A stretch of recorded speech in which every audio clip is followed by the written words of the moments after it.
Crazy. That is the best thing they whisper about my father. Black magic, witchcraft, what he is doing or trying to do is evil medicine.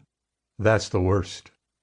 Since he returned from the West 3 weeks ago, I have heard nothing but bad things said about him. Is it just those bad words that have kept me from going to see him? Am I afraid that when I do see him, if I see him, I will think he is crazy too? I am also uncertain how he will treat me if I show up at his door. Maybe he will not be glad to see me. Maybe he will tell me to go away. He has another child now, my half-sister, Ayoka. My father spends much of his time with her. She's his favorite, not me. I think he loved me once. I remember the stories he used to tell me in his gentle voice. But if he really cared about me, why did he leave me and go to Arkansas? Why have I never heard anything from him during the years he was gone from our town? Others of our people who emigrated to those western places have sent messages by way of the traders and missionaries who are always moving back and forth between our people. Some who have learned English have even sent written letters, but not my father, Sequoyah. No word, either written or spoken, has ever come to me from him.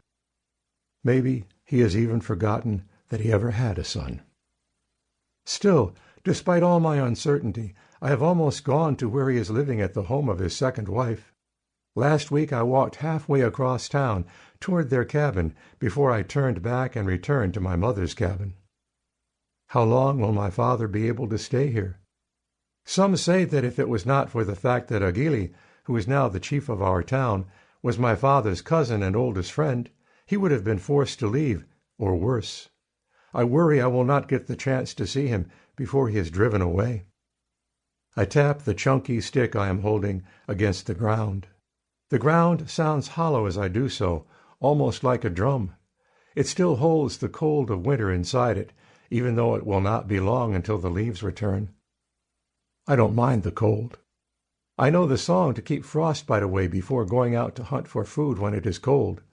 It's the song that calls on the deer whose feet cannot be hurt by frost or snow to share that power with the hunter. I start to sing it to the rhythm of my stick striking the ground.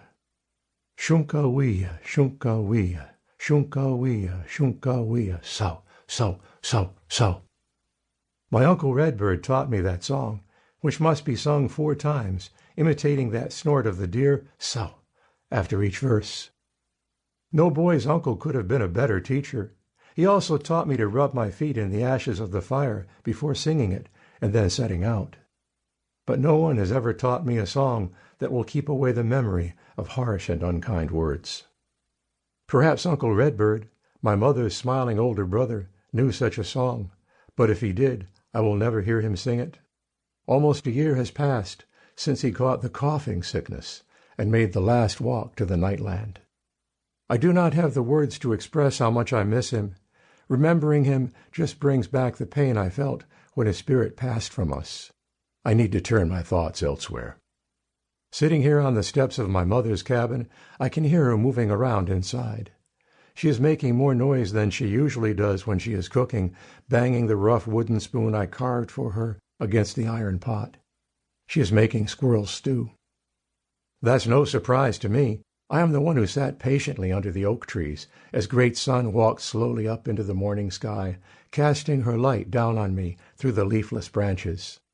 As always, I had taken 6 long blowgun darts with me and 1 short one. I had already fired that first short dart at random, sending it off into the woods as an offering, and for good luck. I held my long blowgun steady, pointing it up where I knew the squirrel would appear. Only my lips moved as I imitated its call, knowing its curiosity would be too much for it. Soon I heard the scrabbling of the first squirrel's claws against the bark high above me. I drew in a deep breath, and then, as soon as it leaned out from the trunk to peer down at me, whoot! My aim was true, and the first squirrel landed at my feet, its heart pierced by my dart. "Slowly," I said, placing a little tobacco next to it as my uncle taught me to do. "Wado." I picked up the leaves which had been marked by the squirrel's blood when it fell, and placed them at the base of the tree, where I could easily find them. When my hunting was done, I would make a fire and take all of those leaves and burn them. In that way, I would both remove the traces of my hunting and make an offering of thanks to the ancient fire. When a hunter remembers to do as I was taught by my uncle, then he will be successful. The game animals will take note of his proper behavior and agree to give themselves to him. Then, with that first squirrel's warm body inside the game bag slung over my shoulder, I had moved on to the next tree, where I knew I would find another squirrel. As long as I always take care to say thanks in the proper way whenever I take an animal, I will not have to worry about Uwohali. Uwohali is the little white deer who is the guardian of all the game animals. Whenever he comes, as he always does, to sniff at any blood drops left behind, he can tell that I have spoken the proper words, given thanks, and shown respect. He does not follow my trail to send me bad dreams and make my hands twisted with rheumatism so that I can no longer pull back a bow or hold a blowgun steady, as I did when I shot each of those 4 fat squirrels.